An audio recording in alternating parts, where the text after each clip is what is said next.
नमस्कार, मैं जीवन ज्योति। ये देखो अस केह् बनान लगे हैं। ये सैल्ला लून है, इहदे च पूतना पाए दा कुट्टियै, धनिया, तिल, गुड़ ते कन्नै किम्ब। एह् न साढ़े डुग्गर दे किम्ब। इहदे च जेह्ड़ा लून है, मेरे कोल पूतना है नहीं हा ते मैं पूतने आह्ला लून गै लेई लेआ। थोड़े हारे तिल रक्खी ले असें ड्राई रोस्ट होने ताईं। कन्नै गै पाई लेआ थोड़ा हारा जीरा ते कन्नै गै पाई लैना असें थोड़ी हारी जवैन। एह् जेह्ड़ी जवैन ते जीरा है, एह् साढ़ी इसी किम्ब गी पचाने च मदद करदा।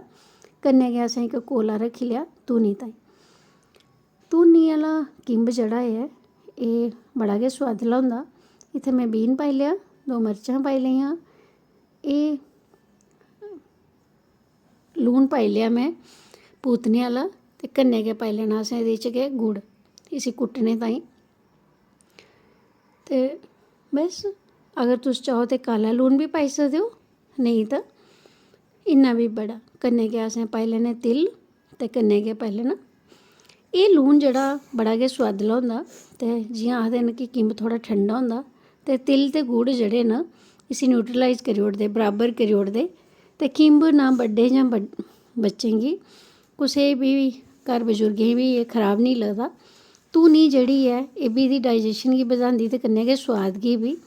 किम्ब असें छिल्ली लेआ ते बस इ'यां कट्टियै असें एह्दा खट्टा नचोड़ी लैना।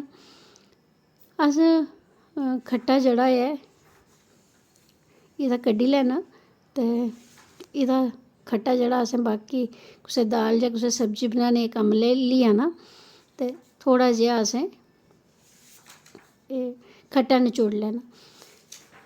ते खट्टा नचोड़ने दे बाद फ्ही असें अपना किम्ब बनाना शुरू करी देना। बड़ा गै सौखा होंदा किम्ब बनाना, पर एह्दा सोआद जिसी जिसी लग्गे दा शायद ओह् इ'नें दिनें स्याला आंदे गै किम्ब खाने दी त्यारी शुरू करी दिंदे न। ते बस असें लून एह्दे च शैल करियै लाई लैना। एह् लून जेह्ड़ा ऐ, जेह्ड़ा असें बनाए दा, इस तरीके कन्नै बड़ा गै सोआदला बनदा। ते जियां मैं तुहानूं सनाया कि घरै च निक्के जां बड्डे जेह्ड़े बी होन, सारे गै बड़ा उंगलियां चट्टी चट्टियै खंदे न। एह् कोला साढ़ा लाल होना शुरू होई दा ते बस असें हून धूनी दी बी त्यारी करी लैनी। किम्ब बनाना बड़ा गै सखल्ला कम्म ऐ, कोई ज़्यादा औखा निं ऐ। पर जेह्ड़ा कोला चुल्ली पक्के दा होए ते जेह्ड़ा गैसा पक्के दा होए, थोह्ड़ा फर्क ते उसी होंदा। इ'यां गै असें इसी बिच्च रक्खी लैना, उप्पर पाना सरेआं दा तेल ते बस उप्परा करी देना असें इसी बंद। फ्ही असें इसी ल्हांदे जाना ते कन्नै ही बोलदे जाना रूं ऐ गोटार।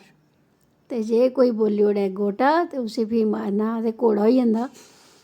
बस इ'यां 2 मिनट इसी शैल धूनी लग्गी लैन देनी ते फ्ही असें इसी कुतरी लैना, कट्टी लैना जियां तुसें खाना होए। आखने दा मतलब एह् ऐ कि जिसलै धूनी लगदी ऐ ना, म्हल्ले आह्लें गी बी पता लग्गी जंदा कि इं'दे घर किम्ब बनन लगा। बड़ा गै सोआद, होर इस सोआद दा कोई मुकाबला निं ऐ। तुस जिन्ने मर्जी चाट खाई लैओ, पर जि'नें किम्ब खाद्धे दा ओह् अपने किम्ब गी भुल्ली निं सकदे। इसी बनाना जियां मैं पैह्लें बी आखेआ, बड़ा कोई औखा कम्म निं ऐ। एह् जेह्ड़ा लून ऐ इसी तुस 2-4 दिन रक्खी सकदे हो, हफ्ता बी रक्खी सकदे हो। जिसलै बी थुआढ़ा मन करै किम्ब खाने गी, इ'यै नेहा बनाइयै तुस खाओ, बड़ा गै मज़ा आना तुसेंगी। उम्मीद करङ तुसेंगी मेरा अज्ज दा वीडियो पसंद आया होग। एह् साढ़े डुग्गर दा इक ऐसा सोआद ऐ जेह्ड़ा देश विदेश च सारे गै बड़ा मश्हूर ऐ। मैं दिक्खनी आं केईं बारी साढ़े कुछ रिश्तेदार बाह्र रौंह्दे न ते अस उ'नेंगी किम्ब इत्थूं पार्सल करने। उम्मीद करङ वीडियो पसंद आया होग। साढ़े डुग्गर दा शायद ही कोई ऐसा होग जिन्नै अज्ज तक किम्ब निं खाद्धा होग जां जिसी दा सोआद निं पता होग। साढ़े इ'नें इलाकें च किम्ब बेस्हाब थ्होंदा। तुं'दा सभनें दा मता मता हिरखी मल्हार।